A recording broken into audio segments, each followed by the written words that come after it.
ce temps de Covid, se réinventer. Vraiment, quel plaisir que tu sois là. On est très nombreux aujourd'hui, des professionnels de l'enfance, des parents, des grands-parents. Je sais Catherine Vernel, docteur Catherine Vernel, la présidente de notre conseil scientifique chez Ensemble pour l'éducation de la petite enfance, est avec nous aussi. Et on a cette grande chance de passer une heure et quart, peut-être 1h30 maximum avec toi. Chère Isabelle, tu es psychothérapeute, auteur très reconnu. Ton dernier livre chez Nathan, c'est Je dors, donc je grandis. Tu es donc une auteure très lue, pas dans la communauté, mais bien au-delà, et aussi vice-présidente du conseil scientifique des 1000 jours, auquel j'ai participé également auprès de Boris Cyrulnik. Aujourd'hui, nous croisons nos regards face à ces facteurs de risque que nous connaissons, mais en définitive, notre génération, nous sommes un peu des enfants gâtés. Ce sont nos parents qui ont connu la guerre. Nous avons connu le confort plus, plus, plus. Et aujourd'hui, cette perte de repères, cette situation très difficile nous inquiète, génère beaucoup de stress dans nos comportements. Comment s'y retrouvent nos enfants? Est-ce qu'ils trinquent? Nous allons explorer ce sujet avec toi et décrypter ces situations du quotidien. Tu es une grande dame des émotions. Tu vas probablement beaucoup nous aider. Je sais qu'il y a énormément de questions qui arrivent déjà de la France entière, mais aussi des territoires ultramarins et peut-être des pays frontaliers. Voilà, nous sommes nombreux à t'écouter. Je voudrais remercier les parents, les professionnels et les grands-parents qui accueillent leurs enfants et leurs petits-enfants qui vivent ces situations compliquées et les féliciter parce que accueillir nos enfants avec bienveillance, ça nécessite un travail sur soi et c'est aussi ce que l'on va explorer avec Isabelle. Voilà, donc devant la complexité de la situation, Isabelle va très certainement nous apporter des facteurs de protection et nous allons l'écouter.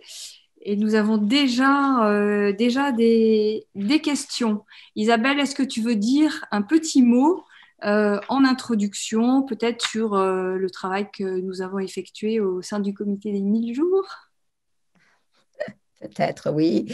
Merci tout d'abord, Nathalie, de me donner la parole et merci et bonjour à chacun qui est là devant son écran.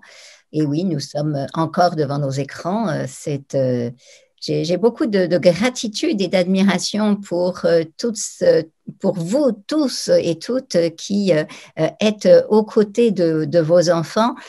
C'est vrai que moi, je suis un peu retirée dans ma grande maison avec mon grand jardin. Je suis vraiment dans un confort incroyable et j'ai du coup beaucoup d'admiration pour vous tous et toutes qui êtes sur le terrain et qui forcément avez toutes sortes de questionnements, c'est-à-dire que dans cette situation extrêmement perturbante, dans cette situation surréaliste, on peut le dire, jamais on n'aurait imaginé ça il y a 2 ans, nous aurait dit vous allez rester confinés, il va falloir porter le masque, ça, on n'aurait même pas pu imaginer ça, on dit non, non, jamais ça n'arrivera, et c'est arrivé, et cette situation absolument effarante finalement, eh bien à la fois une partie de nous s'habitue presque trop au point qu'on finit par ne plus se poser certaines questions. Et puis à d'autres moments, eh bien, on ne s'habitue pas du tout et finalement, on reste sous stress. Et donc, on va dans ce moment-là, mon intention, c'est de vous fournir autant que je le peux, autant de ressources que je le peux pour pouvoir faire face à cette situation qui bouleverse nos repères. Alors, c'est vrai, tu fais référence à la commission des 1000 premiers jours. Les 1000 premiers jours qui vont de la préconception jusqu'à 2 ans, 3 ans, en fait, il y a différentes acceptions. 1000 jours, c'est une façon de voir. Ce sont les fondations. Et c'est sûr que quand on est parent ou professionnel de petite enfance et qu'on est là, on sait qu'on est un acteur essentiel de cette fondation et que nos habitudes sont complètement bouleversées, qu'on a l'impression qu'on ne va pas pouvoir répondre aux besoins des enfants parce que tout est chamboulé, parce qu'on doit se réinventer, comme tu disais. Et eh bien, on craint de ne pas y arriver, on craint de ne pas répondre aux besoins des enfants.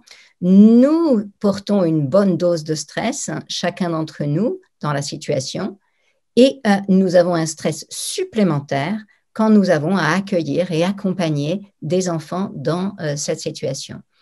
Et donc, voilà, c'est de cela dont nous allons parler. Comment faire pour, comme tu le disais, opposer les facteurs de protection à tous ces facteurs de risque, mais peut-être aussi identifier davantage les facteurs de risque, ne pas surdimensionner certains risques et ne pas sous-dimensionner non plus certains risques. Merci beaucoup Isabelle. On nous écoute de Belgique également. Merci à nos amis belges. Et j'ai une première question convergente de professionnels en Belgique et de l'équipe Ensemble pour l'éducation de la petite enfance pour démarrer. Et on te remercie, avant de poser cette question, de ton formidable soutien pour l'association. Je pense au parcours Petite Enfance et Parentalité, mais aussi au site Enfance et Covid et au numéro vert que je reciterai tout à l'heure, 0805 827 827, pour répondre à vos questions du quotidien, que vous soyez futurs parents, parents et professionnels de l'enfance. Cette première question, c'est un peu le socle de notre échange aujourd'hui. Le petit enfant est-il véritablement une éponge? Alors, une éponge, il y a notre éponge de cuisine qui absorbe et qui est là pour nettoyer. Il y a l'éponge dans la mer et cette éponge absorbe aussi. Donc, on pourrait croire qu'un enfant est une éponge. En réalité, disons qu'il fait une chambre d'écho à notre stress, oui, mais éponge, peut-être pas. En tout cas, nous avons à faire en sorte qu'il ne soit pas comme une éponge. Et peut-être la représentation d'un bébé comme une éponge ne va pas nous aider à l'accompagner, à le regarder dans les yeux, à lui sourire, etc. Mais ce qui est vrai dans cette idée, dans cette métaphore de l'éponge, c'est que le cerveau du nourrisson se cale se cale sur celui de la personne qui s'en occupe. Et on peut observer, c'est vrai entre deux personnes, même deux adultes qui sont en bonne communication entre elles, se regardent et commencent à rentrer en synchronie dans leur posture, dans leur regard, dans le ton de leur voix, mais aussi, on a pu le mesurer, dans les rythmes cérébraux. Donc, c'est vrai chez tous les humains. Nous avons une tendance innée à nous synchroniser. Et donc, si en tant qu'adultes, nous ne savons pas bien faire la différence entre nous et les autres, si nous n'avons pas appris à suffisamment pour exprimer nos désaccords, si nous n'avons pas suffisamment appris à construire notre personnalité, nous risquons d'être une éponge émotionnelle aux émotions des autres. Donc, même adulte, on risque d'être l'éponge émotionnelle. En fait, c'est l'empathie. L'humain est doté naturellement d'empathie et l'empathie, c'est ça, c'est je ressens ce que les autres autour de moi ressentent. Adulte, nous avons appris normalement tout au long de notre histoire, de notre cheminement, à filtrer et à pouvoir identifier. Là, c'est vraiment de l'empathie. Je perçois une émotion, mais je sais que c'est celle de l'autre. Elle fait écho à l'intérieur de moi, mais je l'identifie comme étant celle de l'autre. Le stress, là, je perçois que c'est lui qui est stressé et je perçois, ça me fait quelque chose dans ma poitrine, mais je sais que c'est lui qui est stressé. Du coup, je peux faire de l'empathie, répondre et aider la personne. Mais si je n'ai pas pu, dans mon enfance, dans toute ma croissance, construire un fort sentiment de mon identité, si je n'ai pas appris à réguler mes émotions et si je n'ai pas appris à me garder de la contagion, eh bien, c'est vrai, je risque d'être comme une éponge à toutes les émotions, au stress ambiant. Il y a du stress partout, hop, ça m'impacte, etc. Alors, nous avons tous une certaine dose d'empathie naturelle et d'éponge. Il suffit de voir, bon, en ce moment, on ne voit pas beaucoup de matchs de football, mais disons, rappelons-nous quand on allait dans une foule en liesse, quand il y en a un qui marque un but, il y a un phénomène de contagion. Et ce phénomène de contagion, c'est voilà, nous synchronisons nos rythmes cérébraux et donc aussi le type de sécrétion hormonale va se synchroniser sur la joie ambiante. De la même manière, on sait que les adolescents calent les rythmes de leur cerveau, mais aussi le taux de cortisol sur celui de leur maman. Ça, c'est drôle parce que souvent, on se dit, un adolescent, il claque la porte, il dit non, il s'oppose, etc. Il n'en a rien à faire de sa mère. En réalité, eh bien, une étude a montré que lorsque on joue avec un enfant pendant une demi-heure par jour, on peut moduler les taux de cortisol et que de manière générale, un adolescent a tendance à suivre les courbes de cortisol de sa maman, de sa figure d'attachement. Si dans cette famille-là, c'est le papa qui est la figure d'attachement principale, ce sera probablement le papa, mais l'étude a été faite sur des mamans, donc je ne sais pas. Toujours est-il que oui, les bébés ont une empathie naturelle qui fait qu'ils sont en réaction, enfin même pas une réaction, ils sont habités par le stress du parent, par le stress de la personne qui prend soin de lui, que ce soit en structure d'accueil ou que ce soit à la maison.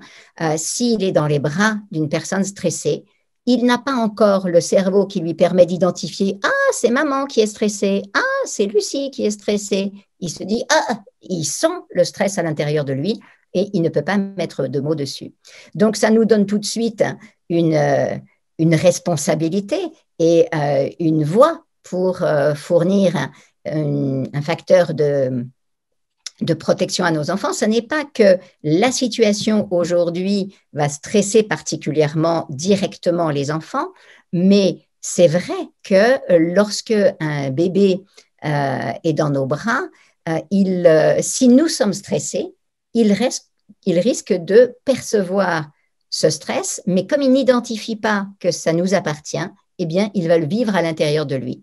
Donc, il pourrait être un petit peu plus tendu, un peu plus expressif, un peu plus stressé. Merci Isabelle.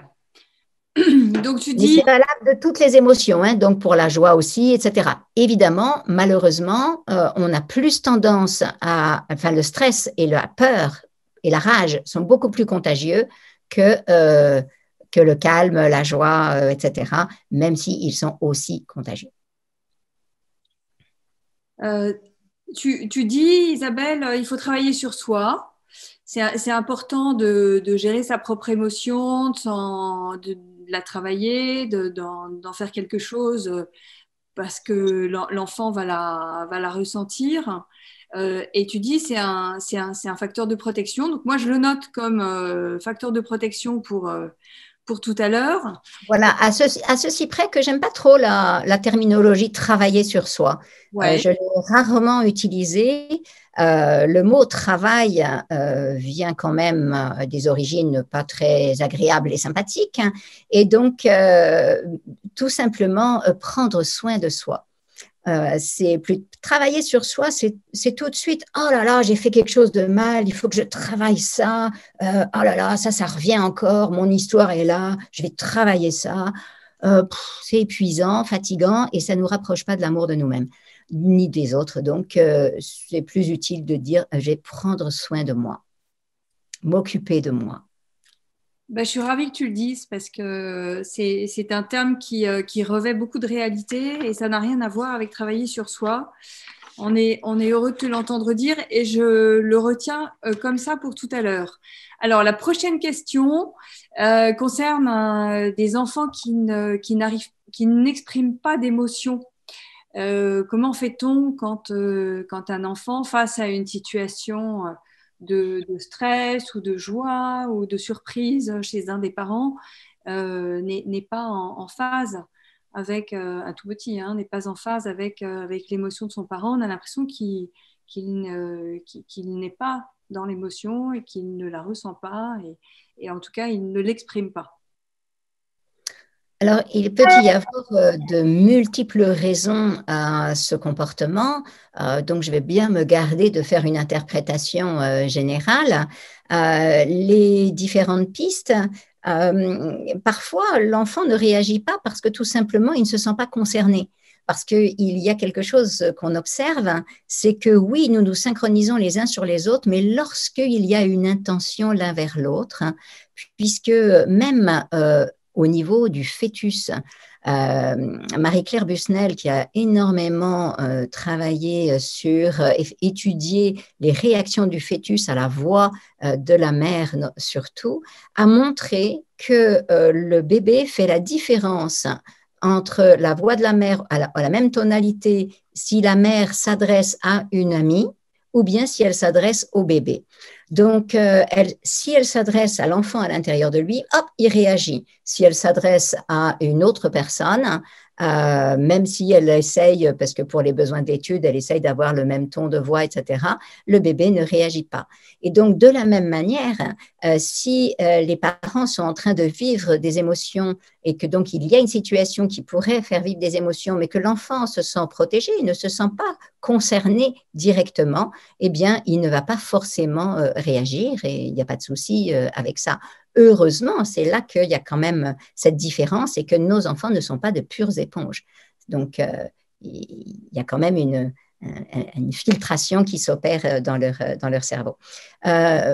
Parfois, on se dit qu'un enfant devrait exprimer une émotion. Alors déjà, tout bébé, tout petit, on peut à peine parler d'émotions. Petit à petit, les circuits émotionnels se construisent et petit à petit, on va pouvoir voir apparaître la tristesse, la joie. Enfin, la joie, on la voit assez vite, hein, mais après, ce que véritablement on appelle l'émotion, comme la honte, ça va venir un petit peu plus tard et même pour la colère, au tout début, on va avoir des réactions de stress, hein, des réactions, l'expression d'un besoin, mon besoin n'est pas satisfait, et donc du coup, je vais partir en stress, soit crier, hurler, soit, bref, mes réactions, soit je souris et je ris parce qu'il y a de l'interaction avec mon papa, avec une figure d'attachement, mais donc, bien sûr, même un tout petit va réagir, mais ce qu'on va véritablement appeler une émotion en réaction à l'environnement, ça va venir un petit peu plus tard. Et là, c'est vrai que si on a un enfant de 2 ans qui ne réagit pas du tout, par exemple, si son hamster meurt, là, on se dit, oh là, il devrait réagir quand même, il doit y avoir une émotion, qu'est-ce qui se passe? Donc, on va faire l'hypothèse que peut-être l'émotion l'envahit tellement que du coup, il est dans la phase de figement du stress. En fait, le stress, il est présent dans toutes les émotions, en tout cas dans toutes les émotions dans lesquelles il y a une menace. Et donc, l'enfant voit, mais ça l'envahit trop, et donc il ne va pas ni agresser, ni il n'ose pas, et du coup, ça se fige à l'intérieur de lui. Donc, il y a 3 grandes réactions dans le stress, attaque, fuite et immobilisation. Et donc, tout peut se figer à l'intérieur de lui tout simplement parce qu'il ne sait pas gérer les choses, il ne sait pas réguler. Donc, nous, ce qu'on va faire, c'est d'une part, enseigner petit à petit à l'enfant à réguler ses émotions. On va profiter de toutes les occasions possibles pour mettre des mots sur différentes émotions. Et puis, on va jouer. Alors, jouer, c'est vraiment le meilleur moyen pour un enfant de s'exprimer et de comprendre le monde. Jouer, c'est le travail de l'enfant. C'est vraiment là-dedans qu'il va apprendre et donner du sens et se guérir. Donc, on va jouer, alors quel que soit le jeu, qu'on joue au cube ou qu'on joue aux poupées avec des petites figurines, avec un train, Le train, il va perdre un wagon et oh, il sera triste parce que voilà. Le cube, il y a un cube qui sera malheureux parce qu'il se sera séparé. Il y a un cube tombé et donc oh, il est malheureux le cube tombé. Bref, les enfants peuvent faire des transferts assez facilement entre leur vécu et puis les jouets qui sont avec eux. Pour nous, pareil, on va observer le jeu de l'enfant en ayant la situation problème dans l'esprit. Donc, si on sait que son hamster est mort, du coup, on va regarder son jeu en ayant ça en filigrane et on va saisir au vol les situations et on va poser des questions. Qu'est-ce qu'il se dirait celui-là? Qu'est-ce qu'il ressentirait? Bon, si l'enfant a que 2 ans, certains enfants parlent déjà à 2 ans, d'autres pas beaucoup. Et on va nous mettre les mots, mais surtout on va observer l'enfant, regarder. Et il va faire des mimiques et on va saisir la mimique au vol. Et donc, s'il fait une mimique comme ça, oh oui, il est triste, on va aller avec ce que l'on voit de ce que l'enfant va montrer. Mais donc, on peut aider l'enfant petit à petit à formuler. Il n'y a pas, bien sûr, il y a des situations où quand l'enfant est vraiment très, très traumatisé, il n'exprime plus, il ne dit plus rien et tout est figé à l'intérieur de lui. Mais ce sont des situations extrêmes. La plupart du temps, nous nous attendons parfois à ce que les enfants réagissent émotionnellement de la même manière que nous, adultes. Mais non. Les enfants sont en train de construire leur système émotionnel et ils sont en train de construire les différentes strates de leur cerveau et les rythmes pour les émotions ne sont pas les mêmes que les nôtres. Et donc, inutile de pousser, inutile de surinterpréter, inutile de paniquer parce que notre enfant n'exprime pas, juste prenons du temps. Les choses que vivent les enfants, enfin, comment nous interprétons les situations et la manière dont les enfants les interprètent, c'est souvent très différent. Ce qui est effarant pour nous ne l'est pas forcément pour un enfant et inversement. Merci Isabelle. Je vois que dès le début, on va au fond des sujets.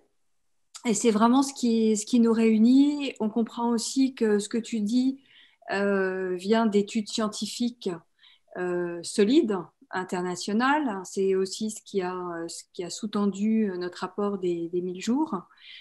C'est important de se baser sur la science pour observer, accompagner le développement du jeune enfant. Et tu dis, on se met dans les pas de l'enfant, mais ça nécessite de l'observation, de l'écoute, de l'attention privilégiée à chacun de ces enfants, d'où l'importance de ces 1000 premiers jours.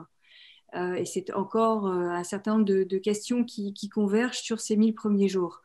Pour les parents, alors il y a des pays qui disent on apprend aux parents à être parents.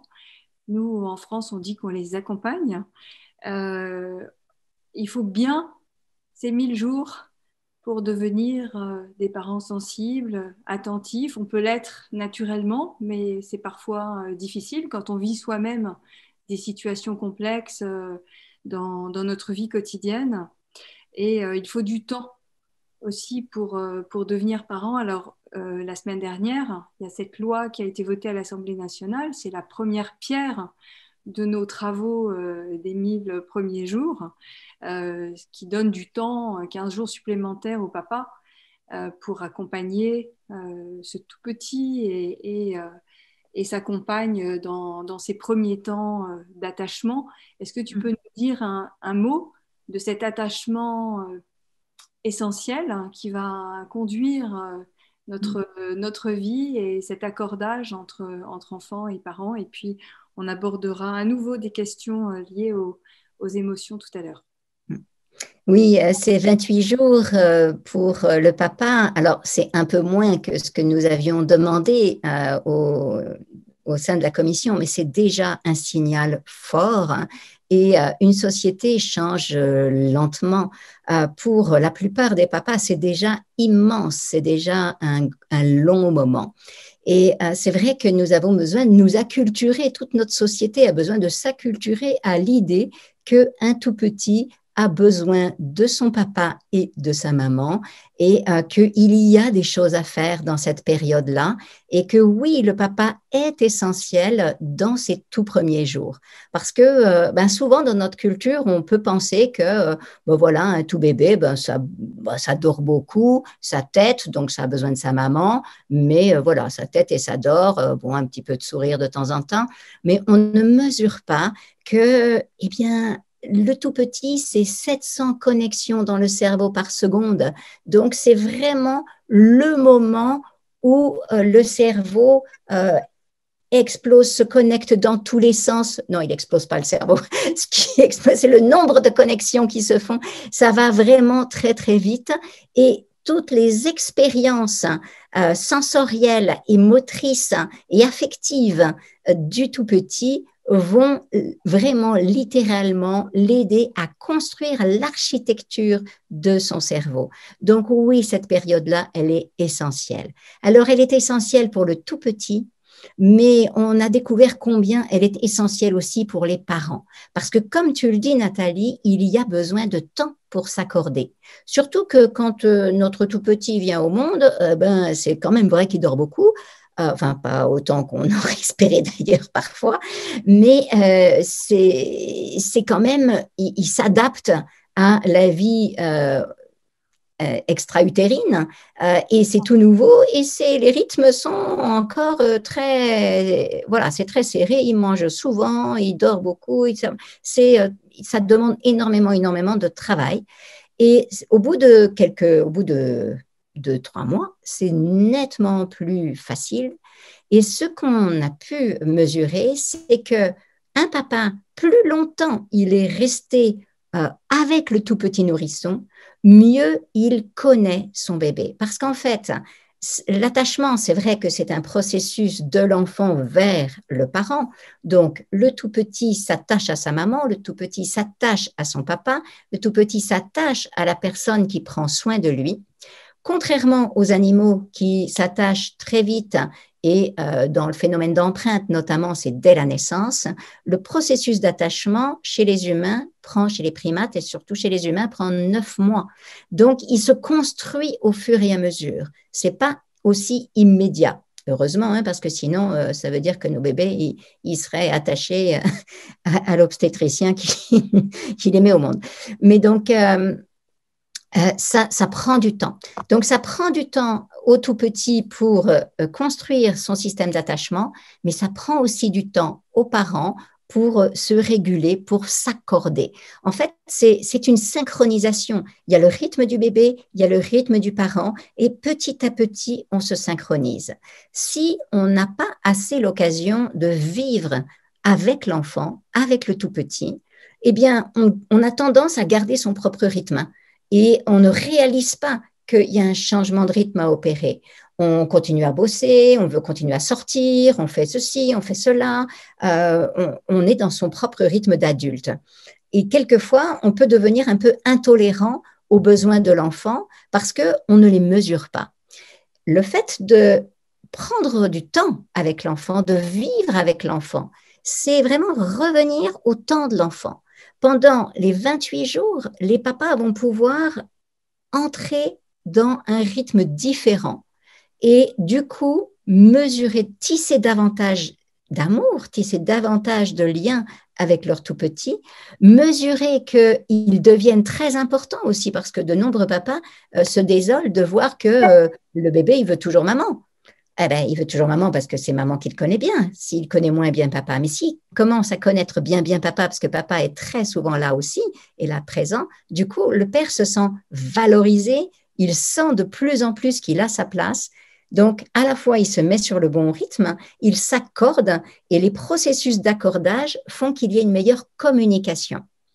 On a pu se rendre compte aussi, dans certaines études, montrent que les mamans, enfin, on a vu ça, les mamans sont plus facilement inquiètes que les papas et elles vont davantage donc chez le pédiatre et elles voient qu'il y a un problème beaucoup plus rapidement que les pères qui ont tendance à minimiser et à se montrer peut-être un peu plus autoritaires. C'est une généralité, hein, bien sûr, ce n'est pas la totalité de chacun, de ce qui se passe dans chacune des familles. Ça, c'est la surface des choses. Parce que si on cherche un petit peu plus loin, c'est vrai ça. Mais c'est vrai seulement quand c'est la maman seule qui reste à la maison et que le papa n'est pas là. Parce que si le papa est aussi une figure d'attachement, si le papa reste à la maison pendant les premiers mois de la vie, eh bien, le papa va être aussi inquiet qu'une maman.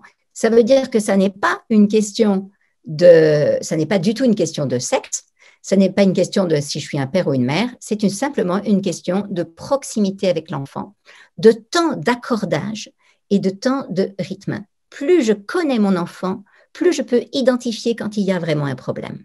Et du coup, y être sensible et chercher à le résoudre. Il y a une étude norvégienne qui récemment nous enseigne que lorsque les papas restent 4 mois auprès de leur bébé à la maison, ils peuvent reconnaître les pleurs de leur bébé au milieu de pleurs d'autres bébés. Ça illustre bien ce que tu dis. Être avec l'enfant, c'est différent de faire avec l'enfant. Être, c'est fondamental pour les parents, mais aussi pour les professionnels. Donc, on a besoin de temps, on a besoin d'être en lien privilégié avec chacun des enfants qu'on accompagne.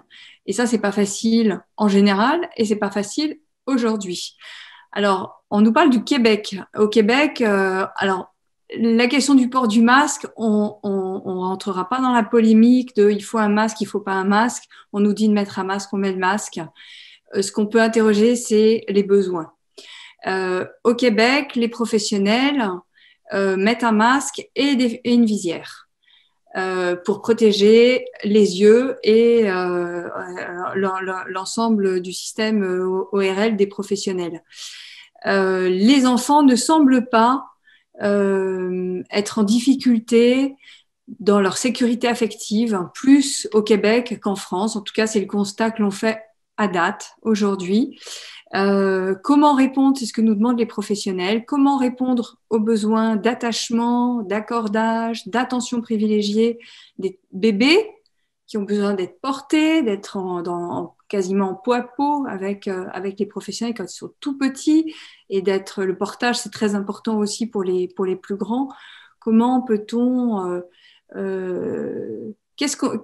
quelle piste on peut envisager pour ces professionnels qui sont en difficulté, qui sont d'ailleurs extrêmement courageux, et on les félicite de la bienveillance qu'ils continuent à partager avec les enfants et les parents. Nous sommes des êtres éminemment visuels, sauf pour quelques malvoyants. Mais sinon, nous sommes des êtres éminemment visuels, donc nous voyons le monde à partir du visuel. Et s'il nous manque un peu de visuel, du coup, on se dit il va y avoir un stress immense. Mais en réalité, les bébés ne sont pas si visuels que ça, surtout quand ils sont tout petits. Ils sont bien plus tactiles et sensibles au portage, sensibles à l'émotion. Et donc, ce qui est important, c'est surtout de ne pas rentrer dans le stress et de se dire, en fait, on surajoute, on construit des idées sur comment les enfants vont réagir à ceci ou cela.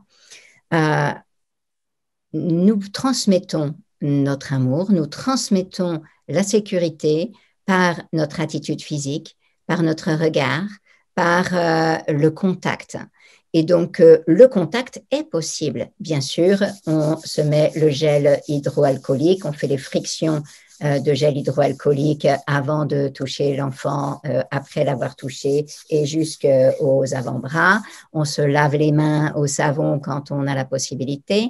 Bref, l'hygiène des mains est essentielle, c'est certain. Et, c'est certain. L'hygiène des mains est essentielle dans le cadre actuel et nous permet de pouvoir prendre l'enfant dans les bras.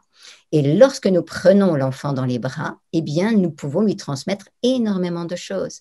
Et donc, c'est important de ne pas se paralyser dans la tête en se disant « Oh là là, ça va être absolument impossible, etc. » Les témoignages que je reçois à l'heure actuelle, ça ne veut pas forcément dire que je suis ni pour ni contre le masque. Tu as bien dit que c'était pas notre question à nous, c'est une décision politique et donc, par rapport à cette décision politique, les personnels des crèches, des structures sont contraints de le mettre, c'est la loi.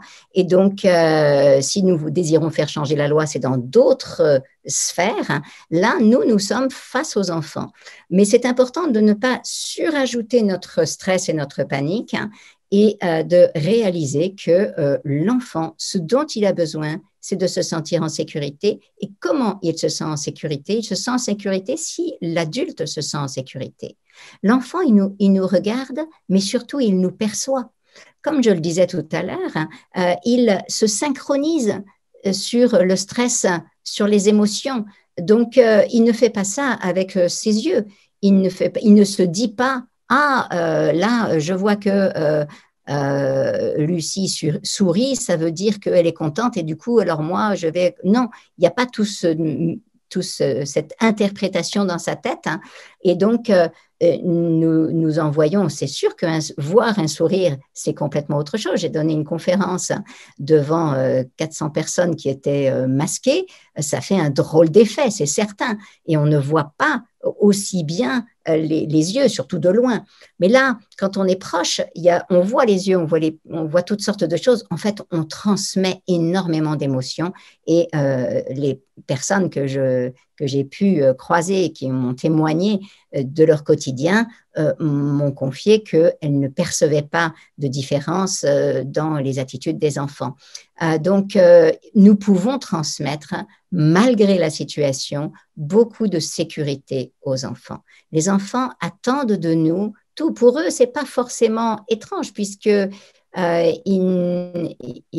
les tout petits bébés, je dirais, ils prennent ce que nous leur proposons comme étant ce que nous partageons sur le site Enfance et Covid. Il y a d'une part des Québécois qui parlent de cette dimension-là et une autre ressource aussi qui évoque ça. Donc, j'invite tous les professionnels qui peuvent se sentir en difficulté, soit à aller sur la plateforme de ressources Enfance et Covid pour visionner les ressources, soit à téléphoner si vous avez des cas spécifiques. Parce que, évidemment, là, on fait un live, c'est que des généralités. Et donc, il peut y avoir une situation où il y a un enfant qui est très stressé, une situation où il y a un problème spécifique. Et donc, dans ces cas-là, téléphonez à 0805 827 827 parce que cette ligne-là, elle est là pour ça. C'est une ligne sur laquelle vous serez très vite orienté. Soit vous êtes parent, vous êtes orienté vers des écoutants qui sont formés en parentalité, soit vous êtes professionnel et vous désirez des réponses de professionnels qui savent, et donc là, vous êtes orienté vers des personnes, des professionnels qui savent vous écouter et pas seulement vous écouter, vous fournir des ressources spécifiques à la situation. Parce que voilà, on peut pas… toutes les situations sont vraiment particulières. Mais en même temps, voilà, revenons à notre base. Qu'est-ce qui fournit de la sécurité à un enfant? Ce qui fournit la sécurité à un enfant, ce sont deux choses principales. La première, c'est l'attachement et la seconde, c'est le mouvement libre. Donc, l'attachement, c'est quand je sens que je peux me sentir en confiance avec cet adulte. Et l'attachement, ça se construit sur 9 mois, on l'a dit. Donc, ça ne se construit pas sur un instant. Ça se construit sur une durée. Et ça se construit de multiples façons. Ça se construit dans la réponse de l'adulte aux besoins de l'enfant. L'enfant n'est pas là à nous surveiller pour vérifier si nous sommes habillés comme ci ou habillés comme ça, de quelle couleur est notre peau ou quoi ou qu'est-ce, ou si nous avons des lunettes ou quoi. Il est intéressé par est-ce que cet adulte répond à mon besoin ou pas. Et c'est ça qui va tisser l'attachement en fait. La relation d'attachement, c'est je sais que cet adulte-là va répondre à mon besoin. Et donc, en fournissant, en étant attentif aux besoins de l'enfant, attentif à ses réactions, attentif à ses émotions, eh bien, nous fournissons une présence. Et cette présence, bien sûr que c'est toujours mieux de ne pas avoir de masque, mais même si on a un masque, notre présence, elle peut être là, complète, totale. Donc, Il s'agit de suffisamment réguler le stress à l'intérieur pour pouvoir être en présence de l'enfant et nourrir tous ses besoins. Mais n'oublions pas qu'il y a deux pôles. Il y a l'attachement, et où là, le petit a besoin de la sécurité du lien et de la sécurité, on répond à mon besoin. Mais un des besoins fondamentaux, c'est justement le mouvement libre. Même pour un tout petit, il a de temps en temps besoin d'être posé pour pouvoir expérimenter par lui-même, pouvoir apprendre à se retourner, pouvoir de lui-même se dresser, pouvoir muscler son dos. Il est à plat dos, à plat ventre, oh, il se réveille, relève un peu tout ça, il se muscle, il arrive à attraper un objet, hop, il construit la coordination entre sa vue, son geste, sa coordination oculomotrice. Tout cela fournit aussi de la sécurité à l'enfant. C'est-à-dire que la sécurité, ce n'est pas seulement la présence de l'adulte et les câlins. La sécurité, c'est aussi quand l'enfant peut se sentir dans son propre pouvoir. Il sent qu'il a du pouvoir, qu'il peut réguler les choses, il est capable d'attraper un truc.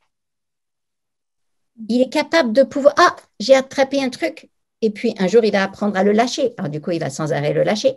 Il expérimente le monde, et plus il développe ses compétences, et surtout l'intégration sensorielle et motrice, plus il va se sentir fort et donc solide, et donc en confiance à l'intérieur. Isabelle, c'est fondamental ce que tu nous dis, puis tu le dis tellement bien. C'est un bonheur de t'entendre. Il y a beaucoup de merci qui arrivent. On est chacun très reconnaissant de ce que tu partages. Notre équipe est sur le terrain vraiment tous les jours et recueille des témoignages. Et ce qu'on entend aujourd'hui parmi les professionnels de l'enfance, c'est ce double stress. Le premier, il est lié à la situation sanitaire.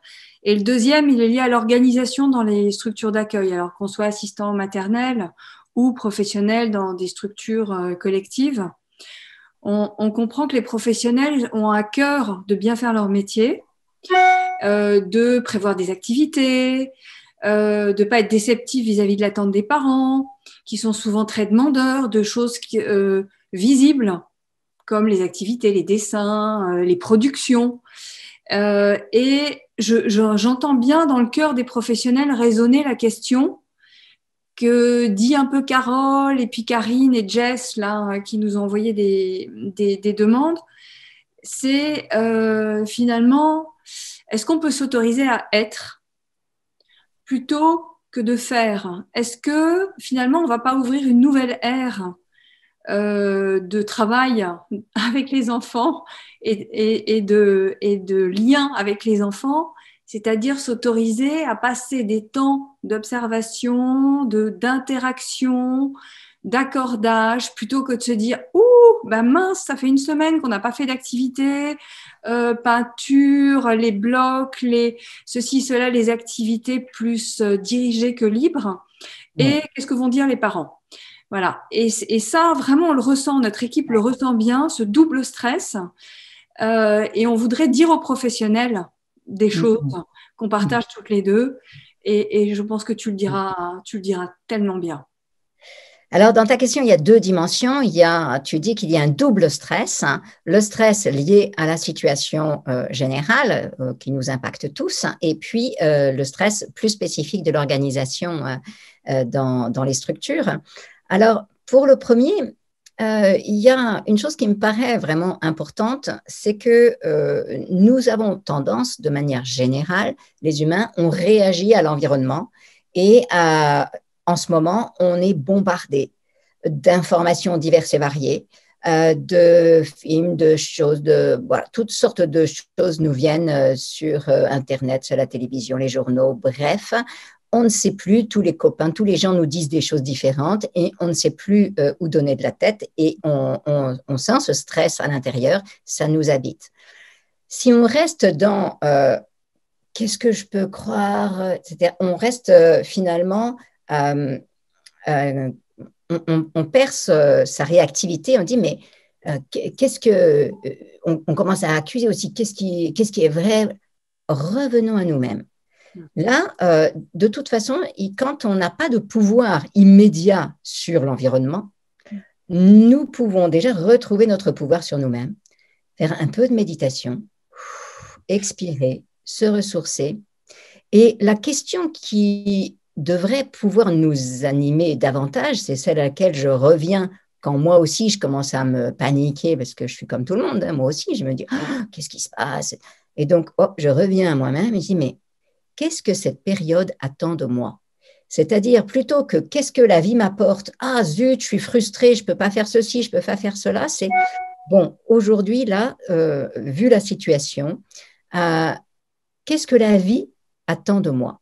Et donc, qu'est-ce que je vais pouvoir, moi, en tant que personne, en tant qu'individu, apporter à la société, à la vie? Donc, renverser, au lieu d'être une balle qui va qui est ballottée un petit peu partout sur le terrain de jeu, je reprends mon pouvoir personnel pour vraiment me recentrer et qu'est-ce que je peux apporter? Tu as fait référence au tout début de notre live à la guerre. C'est vrai, j'y ai souvent pensé à ça. C'est tellement moins grave qu'une guerre. Les guerres ont éradiqué toutes sortes, déjà toute une économie a été mise par terre, des centaines, des millions de gens, de personnes sont mortes dans vraiment d'atroces souffrances. Bref, ça a été très, très dur, extrêmement éprouvant pour ceux qui étaient partis à la guerre et pour ceux qui restaient aussi à la maison. Donc, tout était vraiment très compliqué. J'ai souvent pensé à Anne Frank, qui était confinée pour d'autres raisons. Bon, on peut se poser la question, nous, est-ce que c'est approprié d'être confiné, est-ce que ça ne l'est pas, etc. Mais ce qui est important, c'est surtout quelle attitude. Et ça, il n'y a que chaque personne qui peut répondre pour elle-même. Mais en fait, le simple fait de se poser la question, c'est je suis responsable de mon attitude là, maintenant. Et donc, quelle est ma sphère de pouvoir? Qu'est-ce que je peux apporter à la vie?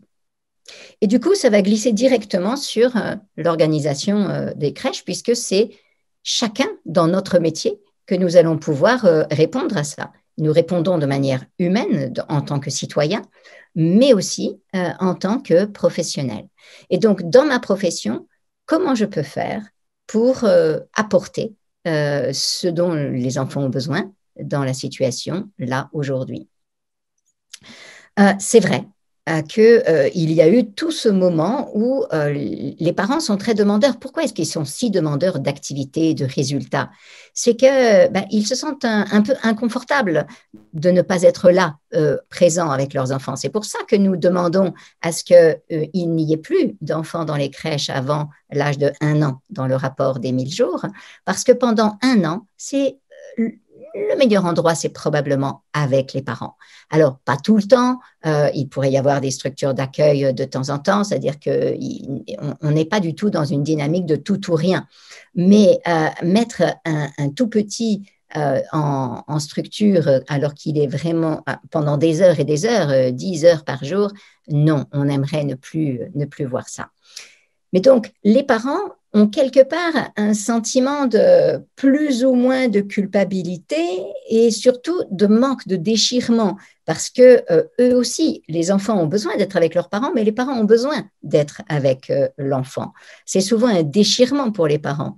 Ce qui est drôle, c'est parfois de voir un couple qui se dit « Ah ben voilà, ça fait 1 mois ou 2 mois maintenant, on va prendre un week-end en amoureux ». Et ils partent en week-end amoureux, puis en fait, ils ne font que parler des enfants, ils s'angoisser, téléphoner toutes les 3 secondes pour ça, parce que c'est biologique, quoi. On est construit pour. On a tout notre système hormonal, tout notre système physiologique qui se modifie et qui s'adapte pour, voilà, là, je suis une période de maternage, de paternage, de parentage.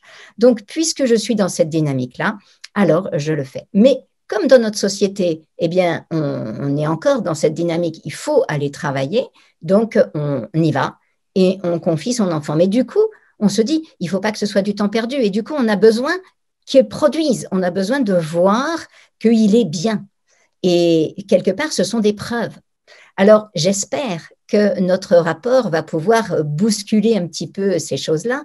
Dans notre rapport, nous demandons une information très vaste de toute la population sur les vrais besoins d'un enfant, sur le développement d'un enfant, sur ce que sont les attitudes parentales productives, celles qui sont délétères pour le cerveau de l'enfant.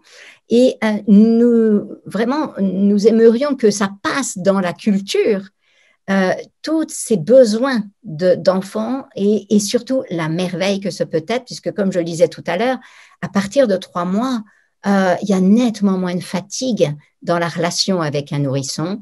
L'enfant est beaucoup plus interactif, c'est bien plus sympa et c'est un moment que tout parent est vraiment heureux d'avoir pu vivre. Donc, quand on peut rester à la maison de 3 mois à 1 an, c'est une pure merveille, à condition de ne pas être seul à la maison, parce que là aussi, c'est pas du tout ou rien. C'est important de mesurer que une maman qui reste seule à la maison pour s'occuper de son enfant toute la première année de sa vie, eh bien, elle risque beaucoup plus d'être dépressive qu'une maman qui va repartir travailler dans l'état actuel de notre société, parce qu'il n'y a pas encore de groupe de parents, il n'y a pas encore ces fameuses maisons des 1000 jours que nous appelons de nos voeux, il n'y a pas encore de structure. En fait, ce n'est pas encore introduit dans la société l'idée que l'enfant et le parent peuvent bénéficier d'un cocon qui les accompagne. Donc, petit à petit, nous espérons que la société va bouger là-dessus. Donc, j'espère que petit à petit, l'attente des parents va devenir moindre sur les productions et que les parents n'auront plus besoin que leur enfant ait fait ceci ou cela et que les parents auront compris, parce que c'est aussi inscrit dans le rapport des 1000 jours, que le travail de croissance d'un tout petit, c'est 90% le mouvement libre. Ce qui est dirigé ne le fait pas grandir plus vite. Les activités dirigées satisfont beaucoup les parents, satisfont les adultes parce qu'on est habitué et on a l'impression de faire quelque chose. Et c'est ce que tu disais, on n'a pas appris à être, on veut faire. Et d'ailleurs, on nous demande dans les projets, il faut des choses qu'on fait. On ne nous demande pas de savoir être. On nous demande de savoir faire. Et donc, voilà, on est coincé un peu là-dedans. Mais faire, oui, c'est-à-dire il y a moyen de permettre aux enfants de mettre à leur disposition, par exemple, de la peinture, sans que ce soit une activité dirigée. C'est-à-dire, on dirige certaines choses. C'est le comment faire pour mettre le pinceau dans le... Donc, tous les comment faire sont structurés parce que ça va donner de la liberté aux enfants, apprendre des compétences. Mais après, le dessin, la production elle-même a besoin d'être le plus libre possible. Et le fait d'apprendre un tout petit à le retournement, s'asseoir, se mettre debout, faire du 4 pattes, il y a dans une étude, il paraît qu'on devrait faire, un enfant devrait faire 6 mois de 4 pattes pour vraiment que son cerveau se développe complètement. 6 mois de 4 pattes, c'est beaucoup de 4 pattes. Et de nombreux enfants sont beaucoup trop souvent assis dans même carrément dans des petits transats ou des choses qui leur effondrent le dos, ils ne font pas assez de 4 pattes, ou bien ils sont occupés à ne pas bouger sur une petite chaise pour faire une activité, ceci, cela, tout ça inhibe. Et un enfant, pour qu'il réussisse bien à l'école, il a besoin de faire 6 mois de 4 pattes. Et donc, du 4 pattes, ça veut dire que le parent, il n'a pas, ou la professionnelle de petite enfance, n'a pas grand-chose à faire.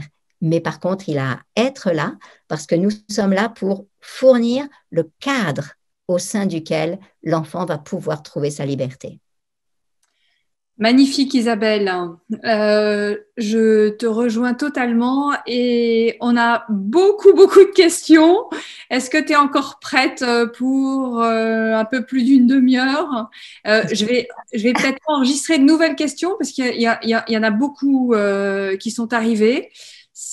On va plus pouvoir enregistrer d'autres questions. Isabelle a beaucoup de succès. Ce serait important aussi qu'on parle du syndrome de manque de nature, parce que tu parles du mouvement libre, et le mouvement libre dans la nature, dans le réel, c'est très très Oui, important, surtout en temps de confinement, qu'on sorte avec les enfants et que les oui. enfants soient en contact avec la réalité, l'herbe, les racines, la terre, etc. Tu disais tout à l'heure, il faut tout un village pour élever un enfant. Il y a le cadre sécurisant pour les familles qui doit être mis en place. On attend ces maisons des 1000 jours parce que ces familles, elles ont besoin d'évoluer dans un milieu sécurisant et les professionnels aussi. C'est le cadre institutionnel, les institutions internationales, européennes, nationales.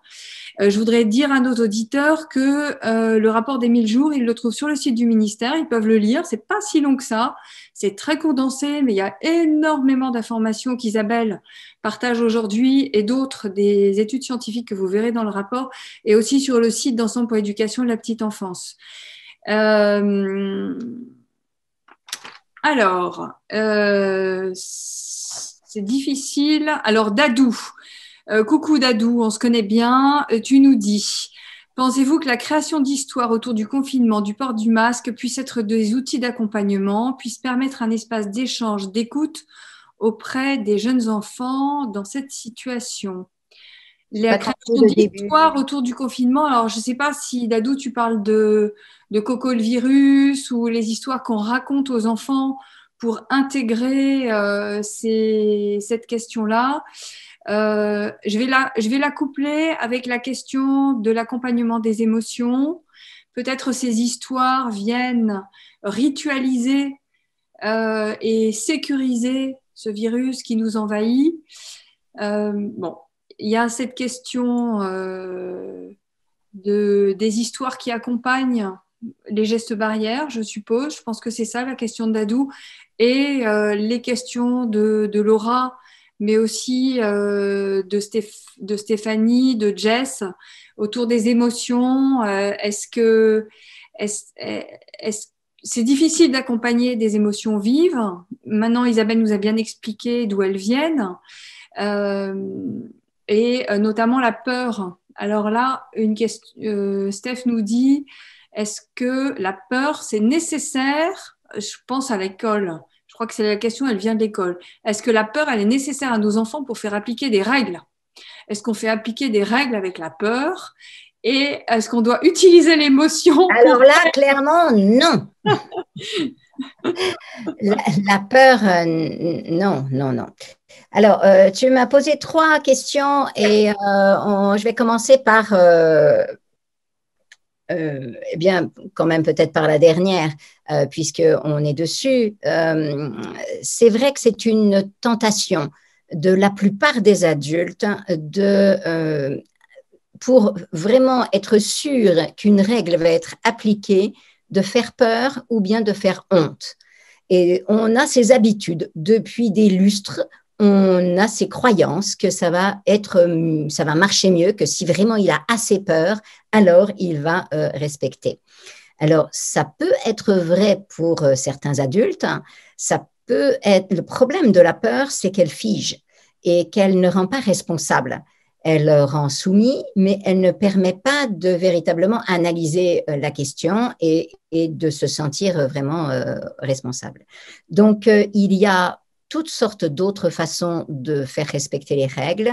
Et j'avais vu au tout début du premier confinement dans une école québécoise comment les enfants jeunes pourtant s'étaient appropriés avaient réfléchi à la distanciation physique et avaient inventé des façons de jouer dans la cour qui respectent la distanciation physique, c'est-à-dire que quand la règle est posée, en fait, on dit, ben, voilà la situation, voici les scientifiques aujourd'hui nous disent, et puis voilà la loi, et donc maintenant, ben, qu'est-ce qu'on fait avec ça tous ensemble? Comment on fait? Du coup, les enfants se sont mis à générer des idées et ils se sont appropriés la chose et du coup, ils ont beaucoup plus que respecté la règle puisqu'ils ont défini des moyens de réussir à respecter les règles. Tandis que si on fait peur, ben, les enfants, ils ont peur, donc ils sont soumis, ils respectent. Enfin, ils respectent, non. En fait, on a beaucoup confondu peur et respect. On pense qu'avant, les parents qui faisaient peur, ils faisaient peur pour être respectés. On mélangeait un petit peu les deux. En fait, non. Respecter les gestes barrières, ça n'est pas avoir peur de choper le virus. Parce que sinon, on est tout le temps obligé de monter la peur, de faire de plus en plus peur pour que ça garde. Parce que toutes les émotions, il y a un phénomène d'habituation. Donc, si je m'habitue, eh ben, je vais du coup plus avoir peur et du coup, je vais plus faire ce qu'il faut et ça va pas. Et c'est ce qui se passe souvent, c'est que on n'a pas, alors soi-disant, on n'a pas assez peur, mais c'est que c'est juste une voie qui ne peut pas marcher sur la durée, la peur. Donc, au bout d'un moment, on lâche parce qu'on s'habitue et donc du coup, on perd le truc, ou alors tout simplement, on ne supporte pas l'idée d'avoir peur et d'être soumis comme ça, et du coup, on éclate en colère, ça branche du stress, ça va déclencher le système de stress. Donc, ce n'est pas vraiment approprié. C'est nos habitudes, et donc c'est logique, on fait un peu comme ça. Il semble que notre gouvernement français fonctionne comme ça aussi à l'heure actuelle, en étant plus dans j'utilise la peur pour enseigner. Nous espérons que grâce à la commission des 1000 jours et grâce à toutes sortes d'autres travaux, petit à petit, l'ensemble de la société va changer. Mais bon, on en est tous là. Ça nous arrive à tous et à chacun de vouloir faire peur ou faire honte à quelqu'un pour obtenir quelque chose. Donc, c'est l'ancien mode de faire. Nous avons à basculer vers un nouveau mode de faire. Et un nouveau mode de faire, c'est fournir l'information claire et ensuite définir ensemble les procédures. Les enfants n'aiment pas les interdits et les devoirs. En revanche, ils adorent les procédures et sont capables de développer des trésors d'intelligence pour développer une autre façon de mener les procédures. Pour accompagner les émotions, donc la peur, là, elle n'est pas utile. À aucun moment. La peur, c'est utile lorsqu'on fait face à un danger.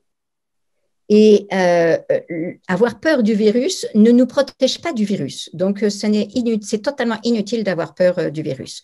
Donc, ce n'est pas la peine de trembler devant, etc. Ça n'est pas approprié. Donc, la peur, mieux vaut tranquillement la laisser s'évanouir et réaliser que oui, nous sommes mis en alarme à l'intérieur dans le corps, mais on peut souffler, on peut dans les structures, à l'école, on peut chanter ensemble, on peut respirer ensemble, on peut faire de la méditation ensemble, on peut faire toutes sortes de jeux, de sauter, bouger pour évacuer ces tensions qui ne nous aident pas et retrouver notre puissance personnelle parce que plus on bouge, plus on est heureux, plus on sent son pouvoir sur soi-même, plus on est fort et plus mieux on va résister. Quoique, les émotions en général, les émotions fortes, c'est souvent les crises de rage. En fait, ce qu'on appelle les émotions fortes, souvent ne sont pas véritablement des émotions au sens propre du terme, mais plus des crises de rage ou de détresse qui sont liées au trop de stress en fait. Donc, soit c'est une panique, mais c'est un niveau de stress trop élevé. Donc, nous, les adultes, ce que nous avons à faire en cette période, c'est diminuer le niveau général de stress. Donc, à l'école, on va diminuer nos attentes sur les résultats scolaires. Nous allons diminuer les attentes à la maison sur tu dois faire ceci, tu dois faire cela, etc. Nous allons chercher à fournir plus de sécurité. La sécurité, c'est les habitudes, c'est les routines, c'est le contact et c'est la liberté. Donc, plus je vais permettre à l'enfant du mouvement libre, plus il va pouvoir s'épanouir. Les enfants en crèche, en structure ou chez l'assistante maternelle, lorsqu'ils ont des émotions, enfin des crises trop fortes, que ce soit des crises de rage parce qu'il y a eu une énième frustration ou bien que ce soit des paniques de séparation, parce qu'on voit beaucoup des paniques de séparation. Alors, il y a des travaux très intéressants là de Jack Panksepp qui expliquent que la panique, la peur, ce qu'on appelle l'anxiété de séparation, ça n'est pas de la peur. On croit que c'est de la peur, mais la peur, en fait, c'est vraiment l'émotion qui est là pour faire face à un danger. Lorsque il y a ces paniques liées à la séparation, l'anxiété de séparation, c'est plus parce qu'il y a une rupture du système d'attachement, une distance avec le système d'attachement. Ce ne sont pas les mêmes zones dans le cerveau. Ce n'est pas l'amygdale, c'est plus, je crois, au niveau de l'insula que ça se passe. En tout cas, ce n'est pas dans la même zone du cerveau que ça se passe. Donc, on ne va pas accompagner l'enfant de la même manière. Et c'est important de réaliser que les enfants ont véritablement besoin d'attachement, ce qui va aider un enfant lorsqu'il est en crise de panique parce qu'il est séparé. Ce n'est pas parce qu'il a peur d'un danger. Donc, tous les outils qu'on a pour calmer la peur d'un danger ne sont pas appropriés. Ce qu'il lui faut, c'est de l'attachement, c'est retrouver le contact avec sa figure d'attachement ou avec une figure d'attachement. Et donc, c'est vraiment, c'est retrouver par rapport à chaque émotion, quelle est la fonction de chaque émotion et vraiment nourrir, répondre à la fonction de chaque émotion. Un des besoins fondamentaux et qui va aider notablement la régulation émotionnelle, c'est la nature. Un enfant qui passe 4 heures par jour dehors dans la nature, eh bien, il va beaucoup moins faire de crise qu'un enfant qui est tout le temps dans un endroit fermé avec 4 murs, parce que ne serait-ce que comment le son rebondit sur les murs. Ça surexcite le cerveau d'un enfant qui, au bout d'un moment, n'en peut plus de stress. Donc, dans la nature, à l'extérieur, d'abord, il y a l'air extérieur qui n'est pas le même que l'air à l'intérieur. Bon, ceci dit, aujourd'hui, on doit sans arrêt ouvrir les fenêtres et c'est une excellente chose. C'est nécessaire de faire bouger l'air. Ça, c'est quelque chose qui va être une saine habitude qui nous est amenée par cette situation, c'est qu'on nous réenseigne à ouvrir les fenêtres. On a trop tendance, parce qu'on tient notre confort, hop, on met la chaleur, le chauffage et on ne veut pas perdre le chauffage. Oui, sauf que l'air confiné n'est pas très bon. Nous avons besoin de l'air extérieur. Donc, l'air extérieur, la lumière de l'extérieur. On sait aujourd'hui que le nombre de lux que reçoit nos yeux quand on est exposé à la lumière extérieure est tellement plus important que tout ce qu'on peut trouver comme la plus forte lumière à l'intérieur et ça aide à construire notre œil. Et si aujourd'hui il y a une telle vague de myopie, ce pourrait être, en tout cas c'est l'analyse que font les Asiatiques qui eux ont des incidences, des prévalences de myopie jusqu'à 90% de la population des enfants. Donc c'est devenu tellement fort qu'ils se sont posé la question et la recommandation c'est donc minimum de 2 heures par jour dehors et mieux 4 heures par jour dehors. Donc, dehors, l'air, la lumière, mais aussi la nature. Comme tu le disais, il y a tellement de choses. En fait, dans la nature, je touche un arbre, j'ai toutes les sensations, des sensations très variées. Quand je monte aux espaliers à l'intérieur d'un gymnase, c'est presque tout pareil. C'est le morceau de bois, il donne pas beaucoup d'informations. Une branche d'arbre, il y a déjà beaucoup d'informations dans ma paume. Jamais, dans les espaliers sont tous posés à des distances identiques. Dans la nature, c'est pas identique. Donc, je dois sans arrêt faire jouer mes yeux, mes muscles, mon dos, machin, tout. Donc, grimper à un arbre, c'est pour ça qu'on sait que grimper à un arbre va doubler la capacité de mémoire immédiate. En plus, quand je grimpe à un arbre, j'entends un oiseau. Je sens un petit coup de vent là, je sens une lumière, quelque chose m'attire très loin. Mon œil n'arrête pas de s'adapter à loin, près, loin, près, loin, près. Et j'ai une intégration sensorielle parce qu'en même temps que les sensations physiques, il y a toutes ces odeurs qui changent, toutes ces images qui m'attirent. Et donc, il y a beaucoup plus d'informations. On a pu mesurer que quand un enfant court avec des chaussures, il va courir dans l'herbe avec des chaussures. On mesure après sa capacité de mémoriser une liste de mots. eh bien, il mémorise un peu mieux que s'il ne court pas. Mais s'il court pieds nus, il va mémoriser le double. Pourquoi? C'est bizarre. On se dit, mais pourquoi? Si je cours pieds nus, je mémorise mieux une liste de mots. Eh bien, c'est tout simplement que sous la plante du pied, quand on a une chaussure, eh bien, il y a très peu d'informations. En fait, tout est nivelé. Tandis que si je cours pieds nus, eh bien, j'ai une petite pierre, là, l'herbe, là. Il y a énormément de sensations sous la plante des pieds. Et chacune de ces sensations va remonter et donc va multiplier les neurones, les connexions dans les zones de l'hippocampe, dans toutes ces zones. Et donc, je muscle, entre guillemets, ma mémoire immédiate et donc je suis plus capable de faire mes devoirs.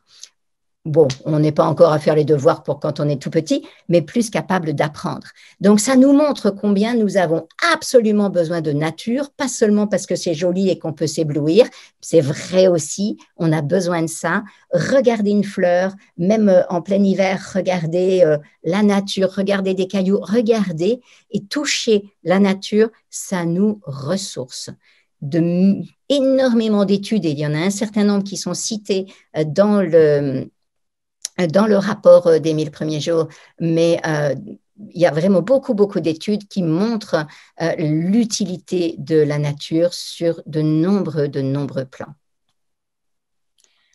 Au Québec et dans les pays du Nord, la préconisation, c'est 4 heures par jour dehors, jusqu'à moins 27, facteur vent compris au Québec.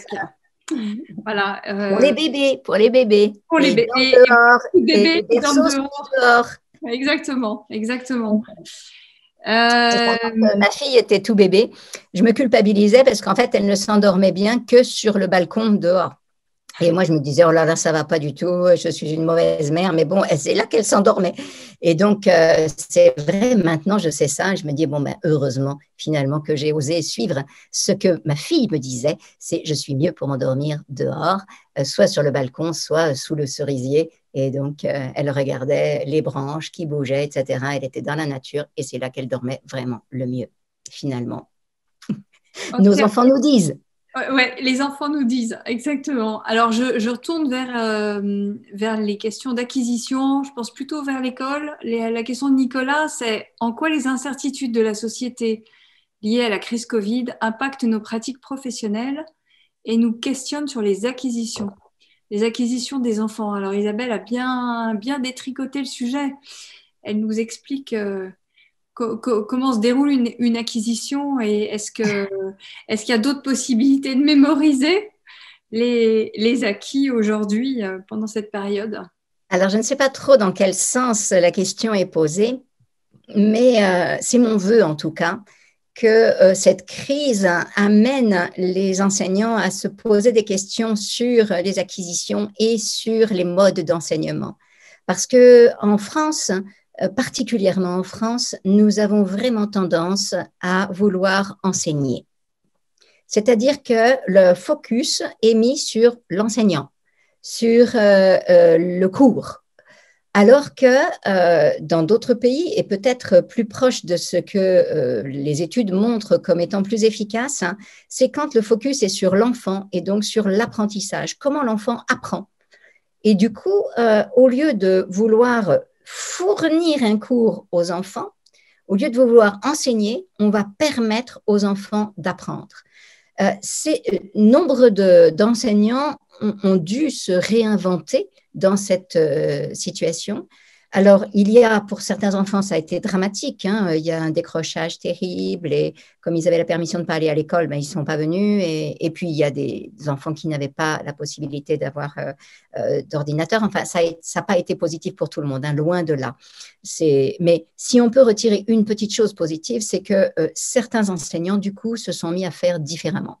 Et ils n'ont pas fait un cours sur leur ordinateur, ils ont quand même cherché à faire une interaction plus importante avec les élèves et ils ont fourni des exercices là, et les enfants étaient beaucoup plus autonomes à construire et à avancer à leur rythme.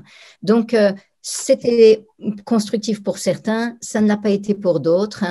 Nous avons vraiment tous les adultes, à travailler là-dessus pour chercher à avancer. Et je ne pense pas qu'il y ait une méthode qui soit la bonne méthode. Chaque enfant est différent. Et donc, chaque enfant a un processus d'apprentissage différent. Ce qui est chouette, c'est quand justement, chaque enfant peut trouver une structure dans laquelle il va pouvoir s'épanouir et dans laquelle il va pouvoir apprendre. Mais quand on voit qu'il y a un enfant qui est à la traîne, quand on voit qu'il y a un enfant qui peine, eh bien, peut-être c'est pas qu'il n'est pas adapté à l'école, c'est que l'école n'est pas adaptée pour lui et peut-être une autre école ou l'instruction en famille. J'espère que ça va être maintenu et que le droit à l'instruction en famille va pouvoir être maintenu. Et pour moi, la multiplicité des écoles différentes, des offres d'éducation différentes, pourrait vraiment mieux répondre aux besoins d'apprentissage des enfants. Il y a des choses que nous voulons transmettre à nos enfants. Il y a des informations qu'ils ont vraiment besoin d'avoir, que nous savons, nous adultes, être importantes.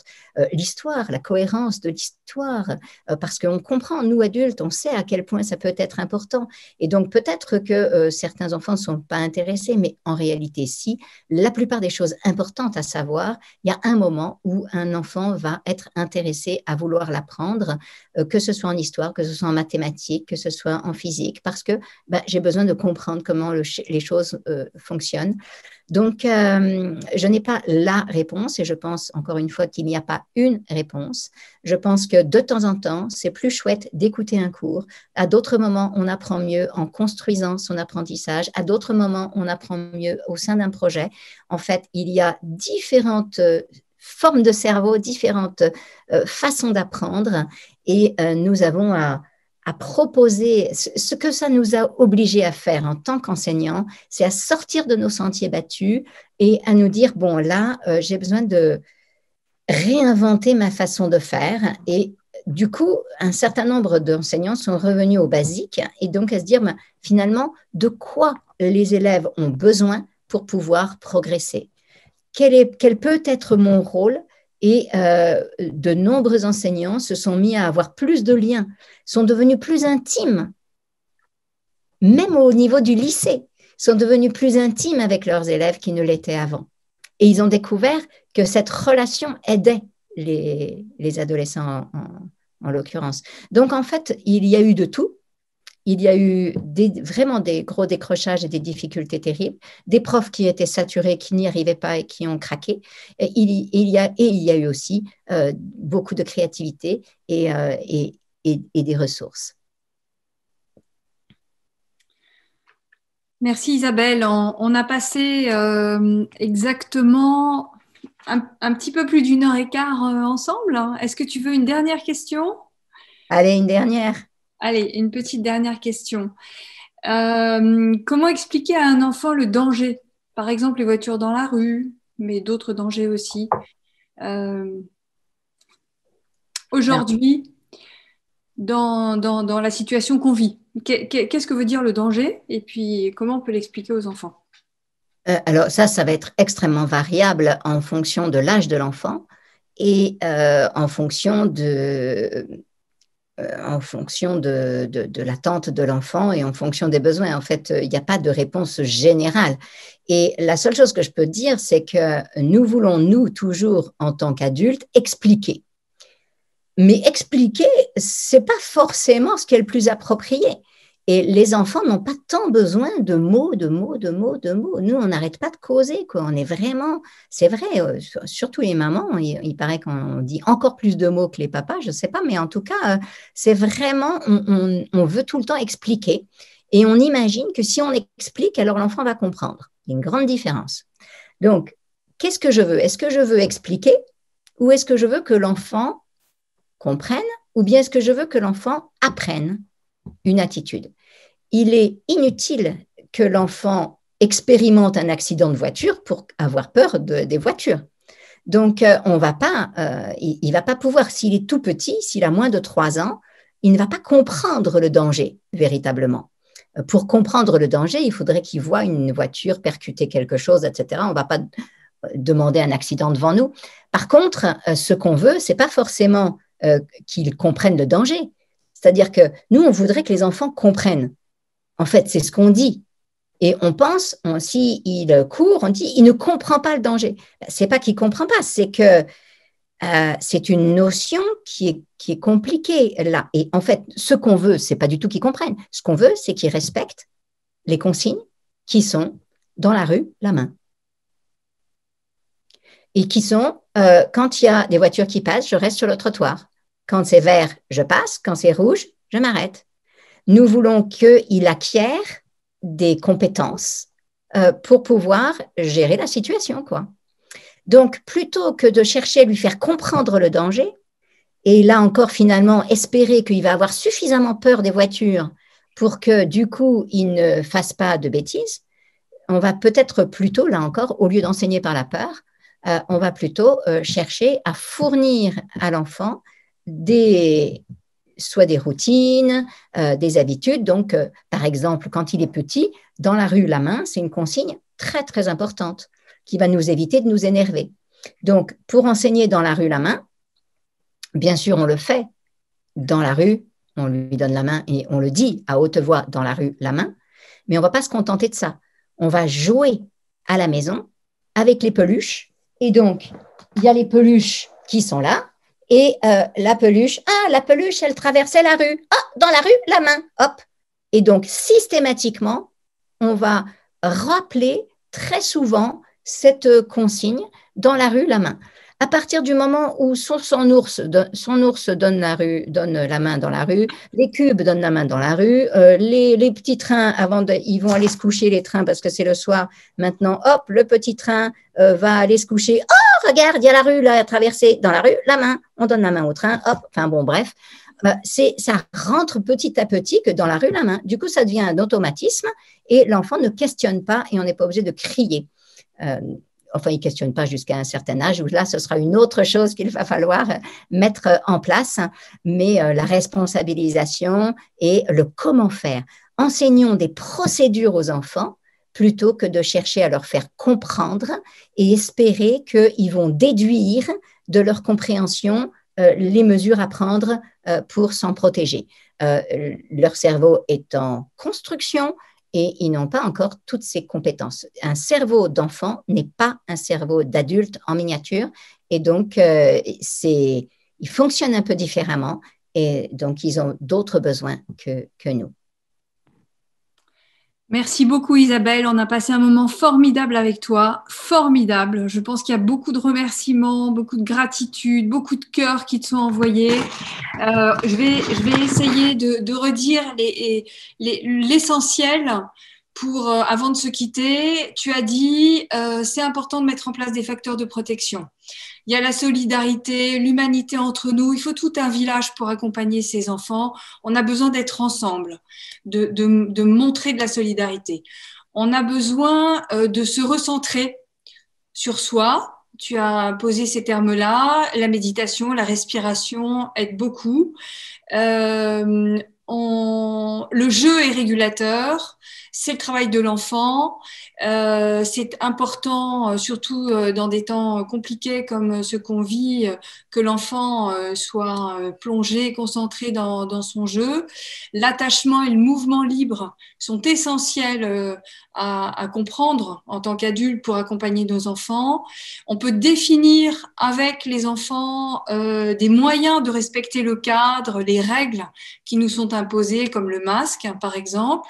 On peut aussi prioriser les attentes vis-à-vis de nos enfants. On ne va pas tout faire, il y a des choses qu'on ne pourra pas faire, des enseignements peut-être auxquels on ne pourra pas accéder parce que ce n'est pas le moment, parce que ce n'est pas possible aujourd'hui, mais on peut avoir cette posture attentive, à l'écoute, d'observation de nos enfants.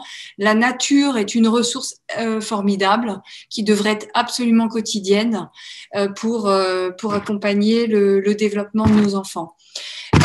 Et fournir des ressources. Alors, tu en as cité, il y a Enfance et Covid qui est un site de ressources qu'on met à jour régulièrement. Je remercie Gladys et toute l'équipe, des co-rédacteurs qui travaillent bénévolement et qui sont des professionnels de terrain. Il y a le numéro vert 0805 827 827, pour l'instant de 13h à 15h, qui accueille la parole des parents, des professionnels et des futurs parents. Et aussi une adresse contact à laquelle nous répondons et nous faisons des signalements parfois quand il y a des risques notamment à l'école, nous faisons des signalements aux défenseurs des droits pour faire respecter les droits des enfants. Les enfants sont au cœur de nos échanges. Vous l'avez remarqué. Je voudrais dire un très, très, très, très grand merci à Isabelle. C'est un privilège de passer ce temps avec toi. On est heureux quand tu décryptes ce qui nous arrive aujourd'hui et le développement de l'enfant. Un grand merci à tous les participants. Un grand merci à Marine, à Géraldine, à Morgane pour leur formidable accompagnement lors de ce live. Suivez nos actus sur les médias sociaux d'Isabelle, sur les médias sociaux Ensemble pour l'éducation de la petite enfance, Enfance et Covid. Essayez de suivre l'événement, le grand événement du 20 novembre. C'est vendredi, la célébration de la Journée internationale des droits de l'enfant. Vous allez voir un certain nombre d'événements sur nos médias sociaux. Branchez-vous dessus et surtout partagez très largement ce live et la journée du 20 novembre avec vos communautés. On vous dit à très vite, portez-vous bien, prenons soin les uns des autres et à bientôt. Au revoir. Merci Isabelle.